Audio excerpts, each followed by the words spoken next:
அதிகமாக குறை பிரசவம் நடக்கிறது. ஏன் தெரியுமா? பிரசவத்தை எதிர்கொள்ளும் பெண்களே குறிச்சு வச்சுக்கோங்க.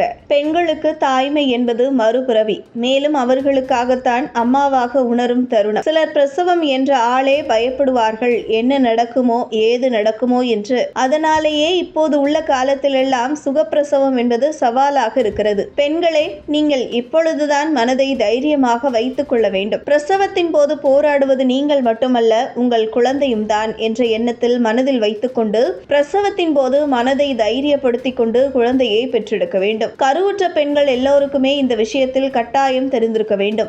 முதலாக கருத்தரிக்கும் பெண்கள் எல்லோருமே பிரசவ வலி குறித்த அச்சத்தை கொண்டிருப்பது இயல்புதான். கர்ப்பகால உபாதைகள் முடிவடைந்து பிரசவ நேரம் நெருங்கும் நேரத்தில் வலியை குறித்து சிந்திப்பதை விட பிரசவ வலியின் போது உண்டாகும் உடல் அறிகுறிகளை தெரிந்து வைத்துக் கொண்டால் பதற்றம் இல்லாமல் கிடக்கலாம். கர்ப்பிணிகள் தங்கள் 3ஆம் ட்ரைமிஸ்டர் காலமான முதல் மாதத்திலிருந்தே சற்று கவனத்தோடு இருக்க வேண்டும். இந்த காலத்தில் பிரசவ வலி போன்று பொய் வலிகளும் அதிகரிக்கக்கூடும். எல்லோருக்குமே இது வரக்கூடியதுதான். கர்ப்பிணிகள் 9ஆம் மாத தொடக்கம் முதல் பிரசவ நேர அறிகுறிகளை எதிர்பார்க்கலாம். அதே நேரம் சில பெண்களுக்கு குறை பிரசவம் ஆவதும் இந்த காலத்தில்தான் என்பதால் பிரசவ நேர அறிகுறிகளை உடல் வெளிப்படுத்தும் அறிகுறிகளோடு தொடர்பு படுத்தி பார்ப்பது அவசியம். அப்படியான அறிகுறிகள் என்னென்ன என்பதை பார்க்கலாம். குழந்தை கருப்பையிலிருந்து தலைகீழ் இறங்கி இருக்கும். குழந்தை பிறப்பில் முதல் வெளியேறுவது தலை என்பதால் தலையானது அடிவயிற்றில் இறங்கி இருக்கும். கர்ப்பிணிகள் சற்று கூர்ந்து கவனித்தால் மேல் வயிறு கனமாக இல்லாமல் இருப்பதை உணரலாம். இது பிரசவ காலத்திற்கு முந்தைய 2 அல்லது 1 வார இடைவெளியில் உண்டாகக்கூடும். கர்ப்பிணி பெண்கள் உணராவிட்டாலும் இதை வீட்டில் இருக்கும் பெரியவர்கள்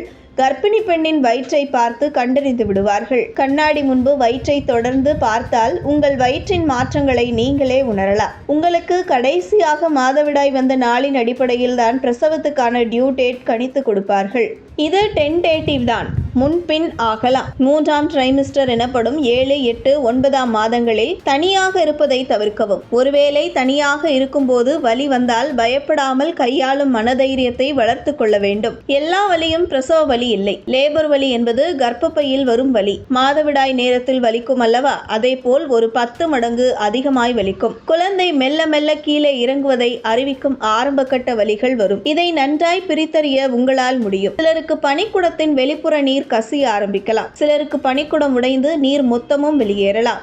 இந்த ஆரம்ப கட்ட வலி வர துவங்கிவிட்டதும் அதன் இடைவெளியினை கவனிக்க ஆரம்பியுங்கள். இந்நேரத்திற்குள் நீங்கள் மருத்துவமனையில் இருப்பீர்கள். பிறகு மருத்துவர்கள் உங்களுக்கு அடுத்தடுத்து வலி வரும் பொழுது உங்களுக்கு சிகிச்சை அளித்து குழந்தையை வெளியே எடுப்பார்கள். உங்களுக்கு வலி சற்று அதிகமாகத்தான் இருக்கும். ஆனால் உங்கள் குழந்தையும் உங்களுடன் சேர்ந்து போராடித்தான் வெளியே வருகிறது. மேலும் உங்களுக்கு அம்மா என்ற பெரிய பதவியை தரப்போகிறது. இந்த தருணத்தில் நீங்கள் வலியை கவனத்தில் கொள்ளாமல் மகிழ்ச்சியை மனதில் விதைத்துக் கொள்ள வேண்டும். நம் குழந்தை நமக்கு வரப்போகிறது, எப்படி இருக்குமோ யார் போல் இருக்குமோ என்று கனவுகளை சுமர்ந்து குழந்தையை எதிர்பார்த்து இருந்தால் வலி எல்லாம் தூசி போல பறந்துவிடும். இது போன்ற முக்கிய நிகழ்வுகள், அரசியல் தகவல்களை ஆழமாக மாறுபட்ட கோணத்திலும் அறிந்து கொள்ள மறக்காமல் பாரத் மெயில் 24 பக்கத்தை பின்பற்றிக் கொள்ளுங்கள். உங்கள் ஒவ்வொரு ஆதரவும் இது போன்ற பல நிகழ்வுகளின் பின்னணியை அறிய உதவும்.